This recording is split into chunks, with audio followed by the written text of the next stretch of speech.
Salut à tous, on se retrouve pour l'épisode 3428 du Zap Image. On commence aujourd'hui en ce mercredi 24 septembre avec des anniversaires comme d'habitude. Et on commence tout d'abord avec le Belge Dodi Lukebakio, donc l'ailier droit du Benfica. Hier passeur D lors d'un match du Benfica qu'on parlait tout à l'heure. Il fête aujourd'hui ses 28 ans, bon anniversaire à lui. 28 ans également pour Tosin Adarabioyo, défenseur central de Chelsea. 26 ans pour l'ailier gauche de Naples Elmas. Ou par exemple 24 ans pour Tesman, nouveau joueur de l'Olympique Lyonnais. Bon anniversaire à tous ces joueurs. On continue, on va parler maintenant de ce qui s'est passé hier soir. Il y avait pas mal de rencontres un peu partout en Europe. On commence tout d'abord en Espagne. Le Real Madrid jouait hier du côté de Valence. C'était contre Levante. N'oubliez pas que Levante c'est dans la banlieue de Valence. Donc Levante 1, le Real Madrid 4. Voilà, donc encore une belle victoire pour le Real Madrid. Vini Junior, buteur et passeur D. Franco Mastantuono, buteur, son premier but du côté du Real Madrid. Et un doublé bien évidemment de Kylian Mbappé, dont un but inscrit sur penalty. Et même sur Panenka pour Kylian, donc parfait bien sûr pour le Real, 63% de possession de balle, 24 tirs, 10 tirs cadrés et ça fait 4 buts. Voilà, donc le début de saison est parfait. Regardez, 7 matchs, 7 victoires, toutes compétitions confondues, c'est du 6 sur 6 en Liga. Ils ont pris 18 points sur 18 possibles et une victoire bien sûr en Ligue des Champions contre l'Olympique de Marseille, que des victoires et seulement 4 petits buts encaissés, toutes compétitions confondues pour le Real. Prochain match pour le Real Madrid, c'est un déplacement à l'Atlético Madrid samedi. On verra ce que ça donnera. Ce sera peut-être le premier gros test, bien sûr, du Real Madrid sur ce début de saison. Donc voilà, la soirée est parfaite. Mbappé, auteur d'un doublé. Vini, buteur et passeur D. Franco Mastantuono, premier but du côté du Real. Et c'est pour revenir sur Mbappé. Il n'a pas été élu homme du match. Les 3 derniers matchs, c'est lui qui avait été élu MVP du côté du Real. Là, c'est Vini Junior qui a été élu homme du match. Mais bon, voilà, la série est quand même impressionnante. À part contre Mallorca, où il avait pas marqué ni fait de passe D. Sinon, tous les autres matchs, que ça soit avec le Real ou même l'équipe de France, à chaque fois, il était décisif. Donc hier, c'est un doublé pour Kylian Mbappé. Donc 13 buts et passes D sur ses 9 premiers matchs cette saison, club plus sélection. Voilà, vraiment là, si bon, il continue comme ça, bien sûr, il va nous faire une saison exceptionnelle. Peut-être, vraiment, il a envie peut-être de faire comme son ami là avant-hier, décrocher le ballon d'or. On est encore très loin du ballon d'or, mais c'est qu'avec des stats comme ça, s'il garde ce rythme-là tout au long de la saison et s'il y a des trophées, il sera bien sûr un prétendant pour gagner ce prix. Concernant son but inscrit sur penalty, donc ça Panenka, c'est que bon, tu peux le tenter. D'un coup Messi, il en avait tenté une il y a 2 semaines, arrêté par le gardien. Le gardien n'a pas bougé, il a arrêté le ballon comme ça. Donc quand c'est marqué, c'est vrai que c'est beau. Donc voilà le but bien sûr de Kylian Mbappé. Vini Junior, donc en 38 minutes de jeu hier, un but, une passe D, vraiment une belle partie bien sûr de Vini Junior. En plus un sublime but les gars de l'extérieur. Il a dit mon but c'est Luka Modric qui m'a enseigné, c'est que Luka Modric il avait une spécialité, c'était soit de faire des marqués sur extérieur ou soit de faire des passes D à l'extérieur. Donc il s'est un peu inspiré de Luka Modric, l'ancien madrilène, en mettant un magnifique but de l'extérieur. Concernant Franco Mastantuono, donc il est arrivé il y a à peu près un mois du côté du Real Madrid. Ça y est, son premier but est inscrit. Il devient le 2e plus jeune buteur de l'histoire du Real Madrid en Liga. Donc ça se joue à quelques jours. Le record, c'est toujours Hendrik à 18 ans et 35 jours. Il a marqué un but en Liga. Du côté du Real, bien sûr, Franco Mastantuono, donc lui, c'est 18 ans et 40 jours. Donc il aurait marqué la semaine dernière. Il aurait été le recordman, donc le 2e. Derrière, bien sûr, son collègue Hendrik. Et concernant un autre joueur, donc il joue pas au Real, mais il joue du côté de Levante. C'est le jeune Karl Eta Young, donc jeune joueur camerounais, et c'est lui qui a été buteur contre le Real. Levante a marqué un but, c'est lui. Donc 6 matchs de Liga décisifs 6 fois. Bon, il n'a pas à chaque fois marqué, mais il a également fait des passes D. Donc vraiment un sacré joueur, bien sûr, ce jeune camerounais. Donc voilà ce qu'il y a à dire sur la victoire du Real Madrid. Donc parfait le début de saison. Et il est parfait tout simplement. Donc il y avait 3 autres matchs. Bilbao contre l'équipe de Girona, score final 1-1, un bon point pour Girona, surtout à Bilbao, surtout que Girona sur ce début de saison c'était dernier du championnat, ils avaient déjà pris 15 buts. Bon là ils ont pris un bon point. Unai, l'unique buteur de la rencontre, enfin côté Gérone. Bon ils se sont fait dominer quand même l'équipe de Gérone, mais Unai qui est un ancien Marseillais, et c'est lui qui a été élu MOTM. Depuis dribble réussi, 7 fautes subies, 17 duels gagnés, 1 but. Voilà. Concernant bien sûr Unai, un nouveau joueur de cette équipe de Gérone. Il y avait également un Séville contre Villarreal et c'est Villarreal qui s'est imposé 2-1 du côté du FC Séville. Une victoire importante bien sûr pour l'équipe de Villarreal. Et l'autre match, c'est entre l'Espagnol de Barcelone et l'équipe de Valence, score final 2-2. Entre ces deux équipes où pourtant l'Espagnol a plutôt dominé bien sûr cette équipe de Valence qui s'en sort bien. 2 tirs cadrés de but alors que l'Espagnol Barcelone c'est plus de 10 tirs cadrés. Mais voilà, seulement 2 buts marqués, 8 arrêts comme du gardien de Valence. Le programme aujourd'hui du côté de l'Espagne, il y a un Retafe Alaves à 19 h, l'Atlético Madrid contre le Rayo Vallecano. Il y a 2 derbys pour l'Atlético. Donc aujourd'hui contre le Rayo, parce que le Rayo Vallecano c'est également dans la banlieue de Madrid. Et samedi prochain, c'est contre le Real Madrid. Donc là, ils vont jouer deux équipes à domicile. L'Atlético, des équipes qui sont très proches d'eux, donc contre le Rayo. Et la Real Sociedad contre Mallorca ce soir à 21h30. Donc concernant le Barça, ça sera demain pour le FC Barcelone, un déplacement du côté du Real Oviedo. On quitte l'Espagne, direction l'Angleterre. Donc il y avait un match hier, c'était de l'EFL Cup, donc la coupe de la Ligue anglaise. Et Liverpool a joué son premier match contre Southampton. Donc ça s'est fini une victoire 2-1 pour les Reds. Donc Alexander Isak a marqué à la 43e minute de jeu son premier but du côté de Liverpool, avant que Charles égalise à la 76e minute du match.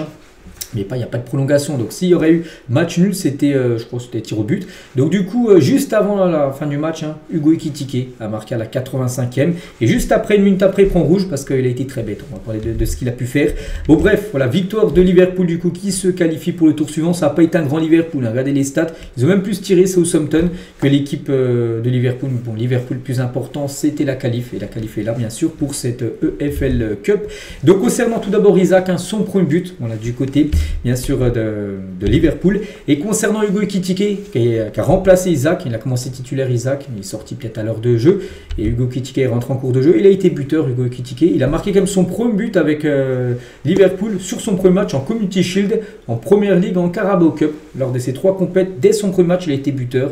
En Ligue des Champions, bon, ça n'a pas été le cas vu qu'il n'avait pas marqué contre l'équipe de l'Atlético lors de son premier match avec les Reds bien sûr en LDC, mais bon pour l'instant à chaque fois qu'il commence une nouvelle compète, souvent il est décisif. Hugo Ekitike, mais le gros problème avec lui c'est qu'il a marqué et après il a enlevé son maillot, il avait déjà un jaune. Il avait déjà un jaune, puis il a enlevé son maillot pour célébrer comme ça, pour montrer à tout le monde qu'il s'appelait bien sûr Hugo Ekitike, et ben du coup carton rouge, voilà, deuxième jaune rouge, et même Frimpong il est parti le voir dès qu'il lui a enlevé son maillot, il avait dit mais t'es bête, t'as déjà un jaune.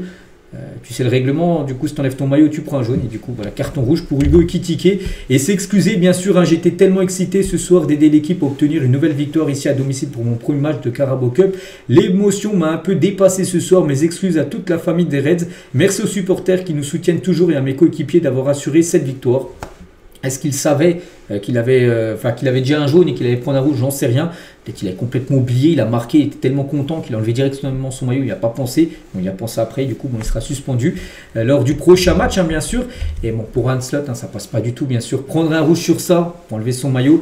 Il a dit, donc il a été très dur envers Hugo Ekitike. Si j'avais mis son but, je l'aurais juste dédié à Federico Chiesa, passeur décisif sur l'action. C'est Chiesa voilà, qui lui fait la passe D. Donc il serait parti, lui, Arne Slot, célébrer avec Chiesa au lieu voilà, d'enlever son maillot et du coup prendre bien sûr double jaune.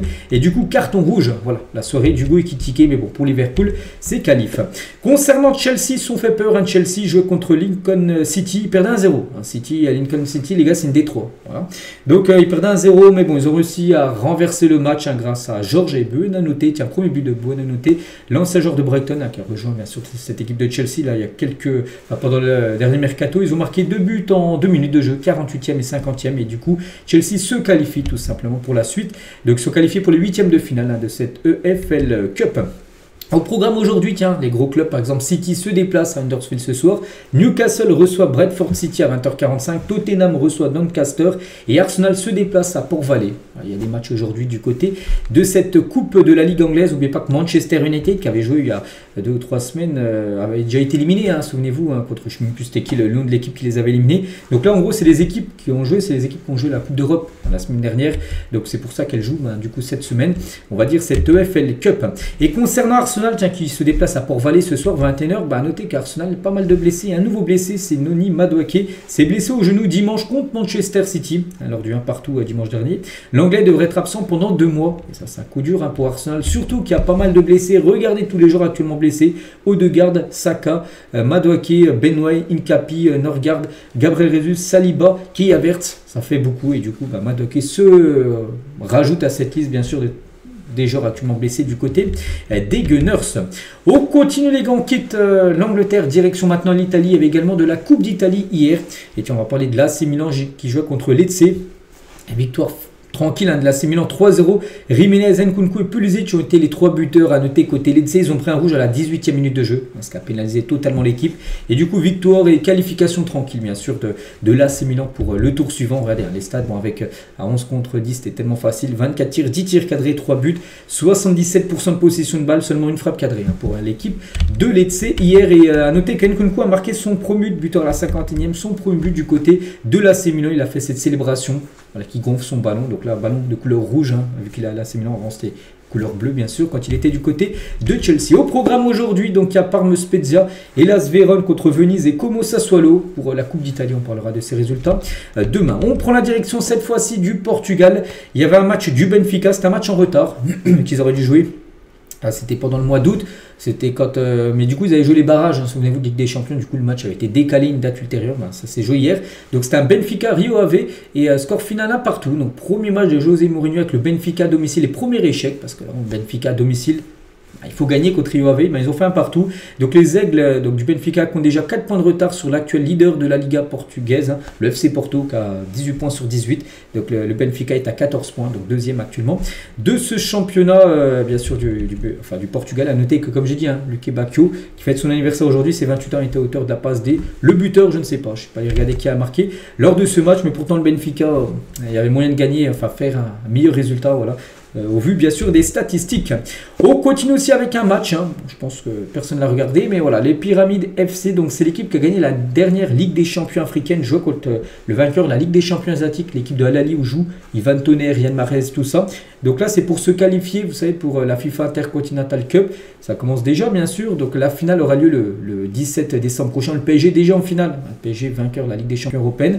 Donc là c'était, on va dire, un quart de finale, et c'est Pyramides FC qui s'est qualifiant, s'imposant 3 avec un triplé de Fiston Mayele. Il a marqué les 3 buts hein, concernant, pour son équipe. Donc maintenant, direction pour eux les demi-finales. Donc ça sera contre le vainqueur de la Copa Libertadores. Copa Libertadores, tiens, la finale là, ça aura lieu fin d'année, enfin au mois de novembre, décembre par là. Et le vainqueur, bien sûr, de ce match entre Pyramide et le vainqueur de la Copa Libertadores affrontera le Paris Saint-Germain en finale de FIFA Intercontinental Cup, comme j'ai dit, le 17 décembre prochain. On revient nous en France, hein, il y avait également de la Ligue 2 hier, vous avez vu, il y avait pas mal de matchs. Hein. Hier, mardi, c'était pas de la Coupe d'Europe, mais voilà, pas mal de championnats ont joué. Et tiens, Ligue 2, on commence tout d'abord avec l'AS Saint-Etienne qui jouait du côté d'Amiens, et victoire importante des Verts. Donc Saint-Etienne s'est imposé 1-0, Lucas Tassin, l'unique buteur du match. Et Lucas Tassin, donc le joueur belge, hein, est l'homme à tout faire à Saint-Etienne, décisif 5 fois sur ses 3 derniers matchs. Hein. Donc contre Amiens hier, c'est lui qui marque le but de la victoire. Contre Reims, les gars, victoire 3-2, il marque un doublé. Et contre Clermont, victoire 2-1, il est buteur et passeur D. Mais pas que ce joueur, les gars, avait de base envie de partir, hein, bien sûr, parce qu'il a totalement le niveau pour jouer en première division, parce que là il est en Ligue 2 avec l'équipe bien sûr de Saint-Etienne. Il y a l'équipe comme par exemple le Paris FC qui était intéressé par lui. Saint-Etienne a refusé tout pour le conserver, bien sûr, et c'est grâce à lui le faire remonter Saint-Etienne en Ligue 1. Bon, pour l'instant, c'est bien parti. En tout cas, lui réalise un gros début de saison.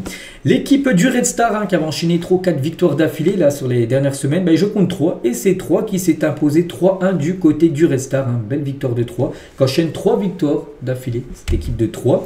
Et l'équipe de Reims, tient contre Clermont, c'était un match un peu Ligue 1. Il y a quelques années, les deux clubs étaient en Ligue 1. Là, c'est Reims qui s'est imposé 4-1 lors de cette rencontre. Et la défaite de Montpellier à domicile hein, contre Boulogne, promu, hein, Boulogne, et victoire 3 bien sûr, de l'équipe du nord de la France. Tous les autres résultats, parce qu'il y avait une journée, c'était la 7e journée, 27 buts hier soir. Tiens, Bastia s'est incliné 3-2 contre Rodez, Nancy s'est imposé 2-1 contre Annecy, ou par exemple la victoire du Mans 1-0 contre Grenoble, ou la victoire de Guingamp 2-1 contre Dunkerque et Pau, voilà, 1-0 contre Laval, voilà, pour être complet bien sûr sur tous les matchs de cette Ligue 2. Et du coup le classement après cette 7e journée qui a été jouée hier, donc l'AS Saint-Etienne reste toujours en tête avec 3, donc 17 points, 16 points pour 3, et Pau est actuellement 3e avec 14 points. Donc Bastia les gars, seulement 2 points pour l'instant, 2 matchs nuls. Voilà, c'est compliqué, hein, 2 nuls et 5 défaites hein, pour l'équipe corse.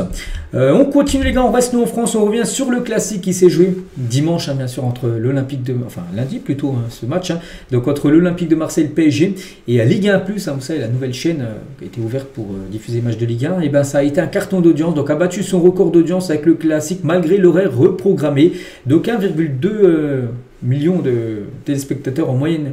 Voilà, et il y a même eu un pic à plus de 1,4. Voilà, lors de cette rencontre, on a pu voir bien sûr l'Olympique de Marseille s'impose 1-0 contre le Paris Saint-Germain. Et à noter que lors de ce match, Vitinha qui a joué, il aurait pu être présent pour la cérémonie du Ballon d'Or, lui qui a fini comme 3e au Ballon d'Or, Vitinha, mais il a joué, il était très bon. Je regardais le match, il a été de nouveau très bon.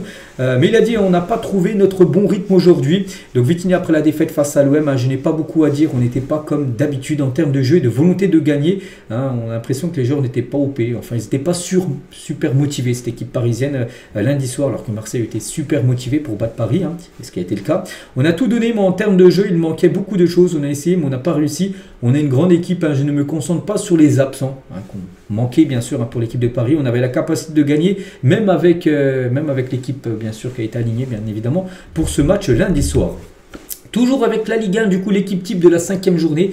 Le dernier match a été joué entre Marseille et le PSG, donc voici les meilleurs joueurs. Donc on peut avoir quelques Marseillais comme Aguerd, bien sûr, buteur, enfin par là tout à l'heure du coup c'est pas lui qui a marqué, mais il a fait un gros match contre Paris, il est présent dedans. Greenwood aussi qui a fait un gros match contre le PSG, il est présent dedans. Fati auteur d'un doublé avec l'AS Monaco, victoire 5-2 ce week-end, il est dedans.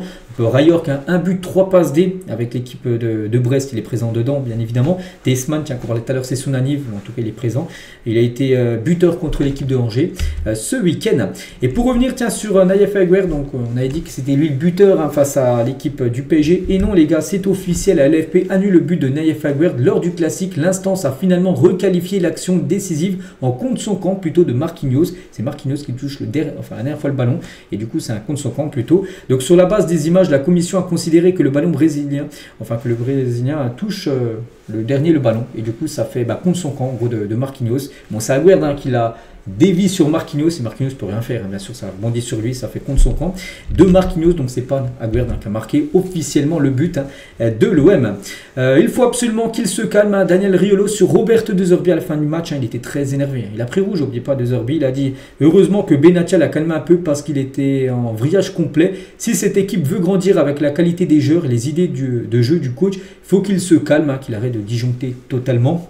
Le problème, c'est que je n'arrive pas à me souvenir de la dernière fois où je l'ai vu calme, Roberto De Zerbi. Il faut de temps en temps qu'il mette son cerveau dans le frigo. Il ne peut pas faire des matchs sans arrêt avec une cocotte minute à la place du cerveau. Voilà ce qu'a pu dire Riolo sur De Zerbi. On sait qu'il a un peu le sang chaud. Voilà. Donc voilà ce qu'il a pu dire en gros Riolo. Toujours tiens avec cette équipe de l'Olympique de Marseille. Donc Aubameyang, personne ne peut rivaliser en termes d'ambiance avec le Vélodrome. Donc il a dit j'avais des doutes entre Dortmund aussi, une très belle ambiance, et Marseille, parce qu'il a évolué longtemps à Dortmund dans le passé, mais Marseille a pris le dessus clairement. Voilà ce qu'a pu dire en gros, l'ambiance est meilleure du côté de Marseille que du côté du Borussia Dortmund. Toujours avec ce classique hier, donc Walid Acharchour, donc sur l'After RMC, donc lui il a dit que cette saison il ne voit pas vraiment le PSG totalement surclasser toutes les équipes. Il a dit je pense qu'il y aura une course au titre cette saison, alors que normalement on sait que le PSG, il n'y a pas de course au titre, le PSG fait sa saison de Ligue 1 et finit avec 10-15 points d'avance sur le deuxième. Il a dit il y aura moins de 8 points entre l'OM et le PSG à la fin de saison. Voilà. La normalité, ça doit être ça, en gros, que ça soit beaucoup plus serré. Voilà, en gros, il voit vraiment une Ligue 1 très serrée cette saison. Bon, moi, je ne suis pas du tout même avis. Oui, Marseille s'est imposé contre le PSG, mais je pense que Paris finira comme souvent avec 15 points d'avance sur le deuxième, comme d'habitude.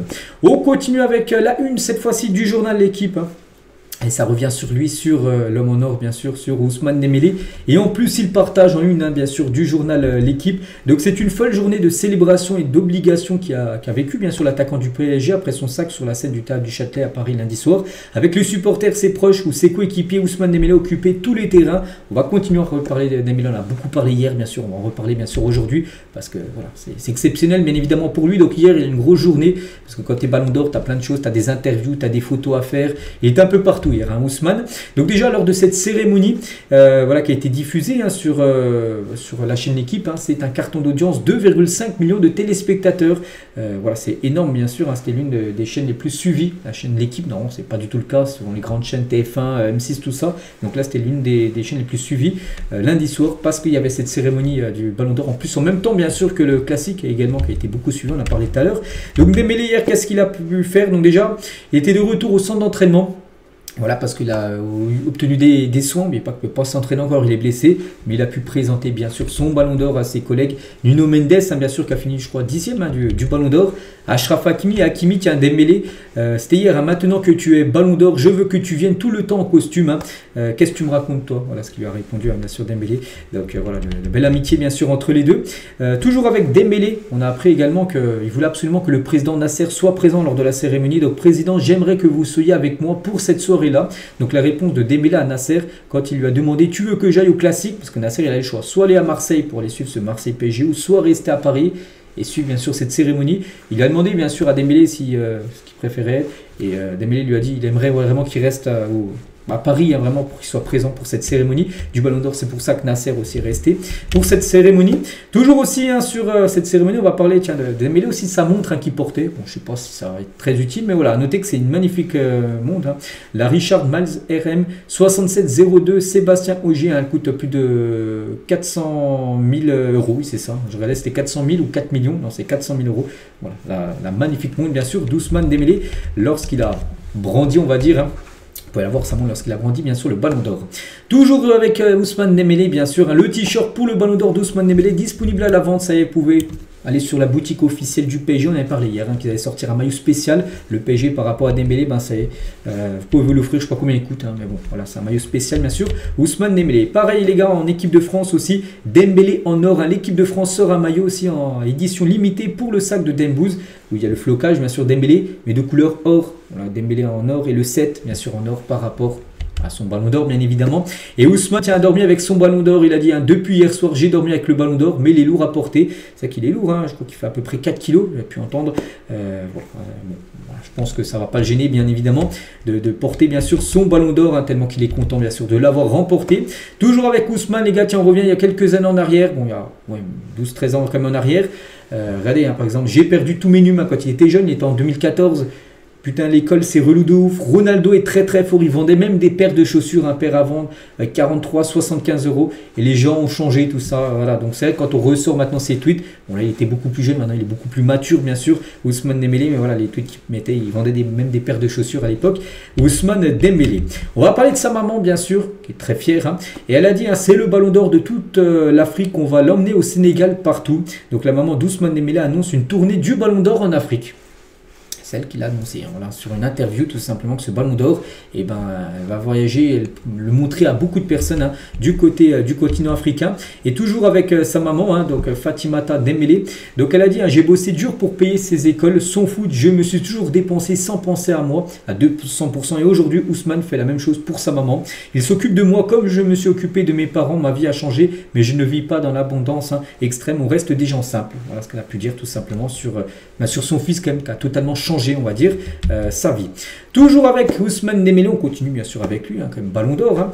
Donc Samir Nasri tient est trop heureux hein, pour Ousmane Dembélé. Donc je suis content pour lui parce que c'est un bon gars, en plus d'être un très bon joueur bien sûr de football. Il y a 2 ans, il était critiqué par beaucoup de gens. Je suis heureux de le voir être récompensé maintenant avec un ballon d'or.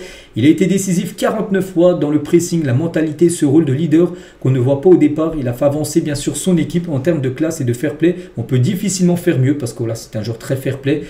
Vraiment très rare de le voir prendre un jaune. Bon, c'est peut-être arrivé, mais un rouge, hein, c'est très rare bien sûr pour Dembélé. Ou même s'embrouiller avec des coéquipiers, des adversaires, tout ça. C'est très rare bien sûr. C'est un joueur vraiment très calme hein, sur le terrain. Et tout ça fait aussi, les gars, que ça a été important. Il y a un critère, troisième critère au Ballon d'Or, c'est le fair play.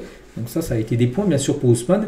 Et même dans son discours, hein, il met en avant le collectif et le club du PSG. Alors que c'est un peu son moment, bien sûr, parce que c'est lui qui gagne le ballon d'or. Mais il a mentionné quand même beaucoup de personnes, beaucoup de clubs, le PSG, tout ça. Voilà ce qu'a pu dire Nasri, bien sûr. Ousmane Dembélé. Xavi tient son ancien entraîneur du côté du FC Barcelone. Félicite lui aussi Ousmane Dembélé. Donc toutes mes félicitations Ousmane. Regardez, c'est la story bien sûr de Xavi, ancien coach du Barça. Et félicite bien sûr Dembélé, son ancien joueur. Et Xavi l'avait dit en 2021, il y a 4 ans, où Dembélé, les gars, il n'était pas du tout au même niveau qu'il montre hein, ces derniers temps. Pour moi, Ousmane peut devenir le meilleur joueur du monde s'il travaille dur, et on sait qu'il a travaillé dur comme ces 2 dernières années au PSG. Et ça lui a valu comme un ballon d'or. Donc il avait vu juste, hein, bien sûr, Xavi. Le ballon d'or aussi Dembélé, donc mérité selon Mascherano, ancien joueur du FC Barcelone. Hein. Je crois qu'il avait joué bien sûr avec Dembélé du côté du Barça. Il mérite pleinement cette récompense. Hein. Donc lui maintenant c'est l'entraîneur bien sûr de l'Inter Miami. Son ancien collègue aussi du côté de Dortmund, hein, c'est Julian Weigl, donc joueur allemand. Sur Dembélé, le joueur le plus talentueux avec qui j'ai joué. Il a joué avec beaucoup de monde, hein, quand même, Weigl. Et lui, c'était le meilleur, enfin avec le plus gros talent. C'est Dembélé, est très content bien sûr, hein, que son ami ait remporté le ballon d'or. Toujours avec Dembélé, donc qu'il pleuve, qu'il fasse froid, il était tout le temps dehors à jongler, à dribbler sur le trottoir. Donc la belle anecdote de Younes, ancien coéquipier d'Ousmane Dembélé au FC Évreux. Il a commencé bien sûr, pas sa carrière aussi, sa carrière d'amateur on va dire quand il était petit. Donc à chaque fois que sa maman l'envoyait faire des courses, il partait tout le temps avec son ballon. C'est la suite logique, hein, c'est quelqu'un qui a toujours aimé le football. Voilà. Puis, du coup on sait hein, c'est quoi le destin bien sûr d'Ousmane. Hein. Vincent Duluc il a dit, hein, donc Dembélé n'a pas seulement séduit par ses dribbles ou par ses buts, hein, son ballon d'or récompense aussi un formidable travail de pressing et de harcèlement directement sur la défense, sur les gardiens adverses, hein, qui s'est étendu comme une contagion dans sa propre équipe. Hein, bien sûr, on sait que du côté du PSG lui mettait le pressing, mais aussi après tout le monde mettait le pressing. Bon après c'est une volonté bien sûr de Luis Enrique. Donc voilà, en gros il n'y a pas que les buts marqués, tout ça, il y a aussi cette façon de le pressing aussi qu'on jouait, hein, bien sûr dans cette saison et dans ce ballon d'or gagné par Ousmane Dembélé. Et Dembélé fait partie maintenant des très grands joueurs, c'est un cercle très fermé, hein, des joueurs qui ont quand même gagné la Coupe du Monde, c'est exceptionnel, la Ligue des Champions et le ballon d'or. Il n'y en a pas beaucoup, en tout il doit en avoir une dizaine, donc voilà tous les joueurs, 4, 6, 8, 10, oui c'est ça, donc Dembélé, Messi, Ronaldinho, Kaka, Zidane, Rivaldo, voilà, Beckenbauer, Müller, Charlton et Rossi, voilà c'est des joueurs qui ont gagné au moins ces 3 gros trophées.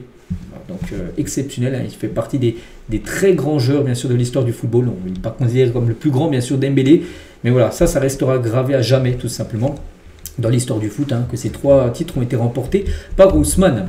Jérôme Roten, donc hier sur son émission Roten sans flamme, il a dit désormais Didier Deschamps, donc le sélectionneur de l'équipe de France, a un ballon d'or dans son effectif, et quand tu as un ballon d'or, il faut le faire jouer dans sa position préférentielle. Et sa position qu'il préfère le plus maintenant Ousmane Dembélé, c'est numéro 9. On sait qu'Mbappé numéro 9. Qu'est-ce qu'il va faire? Est-ce qu'il va changer de schéma? Non, bon, c'est Roten qui conseille en gros à Deschamps. Après Deschamps, il va faire ce qu'il veut, hein, bien sûr. Deschamps va continuer certainement à faire jouer Mbappé en 9 et Dembélé il jouera certainement à droite. Mais c'est vrai que quand tu as un ballon d'or, tu as un joueur qui vient de gagner le ballon d'or en tant que numéro 9, non, tu le mènes directement numéro 9. Et non, ça ne va pas être le cas. À part s'il met 2 numéros 9, imaginez Deschamps, mais bon, je ne le vois pas. Avec 2 numéros 9, il n'a jamais joué comme ça avec les Bleus. Voilà ce qu'on va dire sur Dembélé. On en reparlera peut-être encore demain, mais c'est vrai qu'il y a encore beaucoup d'infos, les gars. Ça date seulement d'avant-hier, bien sûr, son ballon d'or. Et voilà, on est tous très contents pour lui. On continue avec un autre joueur, Vitinha, qui a fini comme 3e, derrière Dembélé et Lamine Yamal. Et lui, du coup, 3e. Et Vitinha est devenu le 6e joueur portugais à atteindre le podium du ballon d'or. Il a la table de non-fou, hein, du côté du Portugal. Donc le dernier à atteindre le podium en tant que joueur portugais, c'est Cristiano Ronaldo, bien sûr, il y a quelques années. Deco, Figo, Paulo Futré, je ne sais pas trop comment ça se dit, et Eusebio, bien sûr. Donc voilà, il fait partie des très grands joueurs de l'histoire du Portugal, bien sûr. Vitinha ne l'a pas remporté, parce que la plupart, hein, bon, quelques-uns l'ont remporté. Figo l'a remporté, bien sûr, CR7 aussi. Mais à noter que voilà, c'était plutôt des attaquants, des joueurs offensifs, lui c'est plutôt un milieu bien sûr. Mais voilà, c'est quand même exceptionnel, hein, ce qu'il a réalisé. Et il s'exprimait les gars sur sa 3e place. Il a dit 3e meilleur du monde. Je suis un privilégié. J'ai la chance de faire chaque jour ce que j'aime le plus, soutenu par une famille que j'aime et des amis incroyables. Atteindre ce niveau est quelque chose d'incroyable. Félicitations à notre équipe de rêve, hein, qui a été la meilleure de l'année hier. Et sans aucun doute, félicitations à mon ami Dembouz, hein, qui est en fait le meilleur joueur du monde. Hein. Est-il difficile de faire mieux que cette année? Mais je ne veux pas arrêter d'en vouloir plus. Voilà en gros le message en gros de Vitinha sur son compte Instagram par rapport bien sûr à cette 3e place au Ballon d'Or où il est très fier, hein, pour lui. Voilà, pour lui c'est exceptionnel de finir 3e meilleur joueur du monde. Hein. Et Ruud Gullit, les gars, à propos de Vitinha, il a dit qu'il n'était même pas assez bon pour jouer à Wolverhampton. Avant il jouait à Wolverhampton, il était sur le banc. Il n'était pas assez bon, du coup il était tout le temps sur le banc. Et maintenant c'est le meilleur joueur du Paris Saint-Germain, enfin l'un des meilleurs. Hein. Il y en a quelques-uns qui sont très bons, mais c'est ça qui fait partie des meilleurs joueurs bien sûr du côté de Paris depuis quand même quelques années. Vitinha. On continue avec Bonmati aussi, la vainqueur du Ballon d'Or féminin. Je n'aurais jamais pensé réussir à faire ça, à gagner 3 Ballons d'Or, en plus 3 années consécutives. N'oubliez pas que c'est un record, hein, bien sûr, du côté du foot féminin. Jamais une joueuse a gagné 3 fois le Ballon d'Or. C'est fait bien sûr concernant la joueuse du FC Barcelone. Toujours du côté du Barça, on peut parler aussi de Lamine Yamal qui a remporté comme le trophée Copa le meilleur jeune joueur la 2e fois. Et concernant le Ballon d'Or, c'est pas mal. Les dernières à 17 ans, il finit 8e. 8e ballon d'or à 17 ans, c'est du exceptionnel. Et là, 18 ans, il finit top 2. Maintenant, l'objectif, bien sûr, c'est de finir top 1 pour Lamine Yamal. Et on pense bien sûr qu'il y a des chances qu'il y arrive. Après, c'est pas non plus garanti. Avant, à l'époque, les gars, on parlait de Neymar. Aussi, il montrait aussi de très belles choses à l'époque. On a dit qu'il va gagner plusieurs ballons d'or. Neymar est toujours à 0 ballon d'or. Mbappé, pour l'instant, il a 26 ans lui aussi. Hein. Il avait 18 ans, il a gagné la Coupe du Monde. On avait dit qu'il va gagner quelques ballons d'or dans sa carrière. Pour l'instant, c'est 0.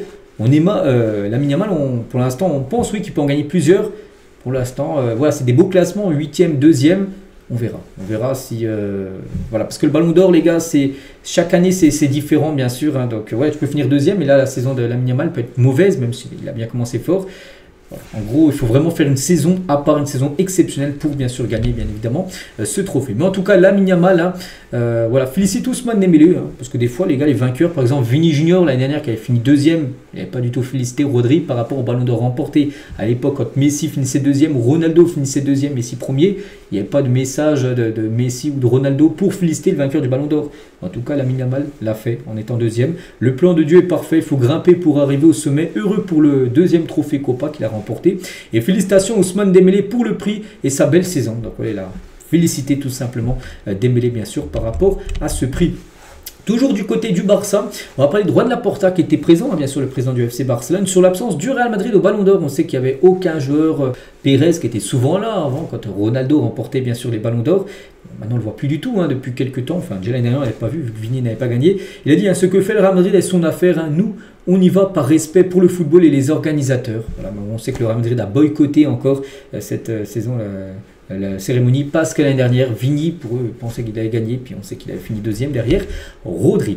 Voilà ce qu'il avait à dire Juan Laporta. Et tiens, toujours, vu que l'on parlait du FC Barcelone avec quelques joueurs, on va parler de Gavi, les gars, rien à voir avec le Ballon d'Or, tout ça, mais en tout cas, c'est une catastrophe pour le Barça officiel. Gavi devrait être absent 4 à 5 mois. Le joueur est opéré pour sa blessure au ménisque, hein, et surtout le chirurgien qui l'a opéré hier, les gars, n'en croyait pas ses yeux lorsqu'il a ouvert le genou de Gavi. Voilà, personne au club ne s'attendait à l'état de santé du milieu de terrain. Actuellement, l'objectif principal est de restaurer l'équilibre psychologique, bien sûr, du joueur qui s'est pratiquement effondré quand il a été informé de la gravité de sa blessure. Parce que quand il s'est fait opérer, il est endormi, bien sûr. Mais quand il s'est réveillé, bien sûr, le chirurgien lui a dit vraiment que c'était grave. Parce qu'en gros, là, depuis 4-5 semaines, en gros, il ne voulait pas se faire opérer. Il attendait de voir si son genou allait mieux. Et du coup, ça n'allait pas mieux, hein. Parce qu'en gros, le ménisque et les ligaments étaient touchés. Donc du coup, voilà, quand le chirurgien a ouvert le genou de Gavi, il a vu que oui, c'était grave, bien sûr, qu'il a dû déjà se faire opérer il y a plus d'1 mois. Ils ont attendu 1 mois pour rien, en gros, le FC Barcelone. Donc du coup, forfait de 4 à 5 mois, il devrait revenir quasiment en février prochain. On lui souhaite un bon établissement, lui qui avait déjà une grave blessure au genou, les ligaments croisés, il y a à peu près 2 ans, parce qu'il avait fait louper l'Euro en 2024. Donc voilà, concernant la situation de Gavi, hein, voilà, ménisque et ligaments touchés, une tragédie absolue. Voilà, c'est pour ça que le joueur était très touché mentalement, psychologiquement bien sûr, par rapport à cette nouvelle grave blessure. Le Camp Nou n'est pas prêt, voilà le stade du FC Barcelone. Donc la mairie de Barcelone n'accorde pas la première licence pour la réouverture du stade. Les pompiers ont constaté des manquements en matière de sécurité, notamment au niveau des voies d'évacuation, parce que vous savez que le Barça aimerait revenir du côté du Camp Nou. Bon, pour l'instant c'est pas possible, parce que souvent il y a des inspecteurs ou même les pompiers qui viennent voir si tout ce qui est sécurité c'est aux normes, bien sûr, et pour l'instant non, c'est pas encore tout ok. Et du coup, pas de retour pour l'instant au Camp Nou, mais pas que les prochains matchs. Donc là, ils jouent demain à Real Oviedo. Ensuite, il y a la Real Sociedad. Hein, ça sera dimanche à 18h30. Ça devrait se jouer au stade Montjuic. Et aussi après, le PSG, bien sûr, le mercredi. Tiens, dans une semaine, jour pour jour, les gars, il y a un Barça-PSG. Devrait également se jouer au stade Montjuic, bien sûr. Cette rencontre, pas de retour pour l'instant du côté du Camp Nou. Toujours avec le FC Barcelone, tiens, Juan Laporta, on revient sur lui. Hein, a adressé une lettre à son ancien joueur Alexis Sanchez. Hein, après son transfert au FC Séville. C'est Sanchez, ancien joueur du Guinness de Marseille, du Barça, et ben il est revenu en Liga, bon, il joue à Séville. Hein. Donc cher Alexis, je souhaite t'adresser au nom du conseil d'administration du FC Barcelone et en mon propre nom nos plus sincères félicitations pour ta récente incorporation au Séville Football Club. Hein. J'en profite également pour te souhaiter plein de succès dans cette nouvelle étape. Je t'embrasse fort. Voilà, c'est un message, en gros une lettre, hein, du président du FC Barcelone par rapport à Alexis Sanchez, hein, qui est de retour du côté de l'Espagne, du côté de Séville. On va parler de Frenkie de Jong. Il y a un accord entre Frenkie de Jong et le Barça pour une prolongation de 3 ans. N'oubliez pas que le joueur est en fin de contrat le 30 juin 2026, hein, en fin de saison, et il devrait prolonger de 3 nouvelles années du côté du FC Barcelone. On va parler d'une blessure, c'est officiel. Sunderland annonce que Habib Diarra, ancien joueur de Strasbourg, hein, qui est transféré à Sunderland lors du dernier mercato, s'est blessé jusqu'à décembre. Hein. Il ratera les 2 prochains rassemblements du Sénégal, le rassemblement dans 2 semaines, mois d'octobre, et le rassemblement du mois de novembre. Donc on lui souhaite bien sûr un très bon rétablissement. On va parler de Tim Krul, hein, donc héros du quart de finale Pays-Bas-Costa Rica, la Coupe du Monde 2014. Donc Tim Krul prend sa retraite à 37 ans. Ouais, il avait été gardien bien sûr des Pays-Bas, et je crois qu'en plus ce match-là, Pays-Bas-Costa Rica, pas très, enfin plus très sûr, mais si mes souvenirs sont bons, en gros, il y avait un gardien, bien sûr, je ne sais plus c'était lequel, hein, qui avait gaulé bien sûr les 120 minutes. Il avait été remplacé juste avant la séance des tirs au but. Contre le Costa Rica, il était rentré seulement pour la séance des tirs au but. Il avait fait quelques arrêts, ce qui avait permis aux Pays-Bas de se qualifier tout simplement pour du coup la demi-finale voilà, de cette Coupe du Monde 2014. Donc il a pris sa retraite. Voilà, donc bonne retraite à lui. On continue avec Politano qui a prolongé son contrat avec Naples jusqu'en juin 2028.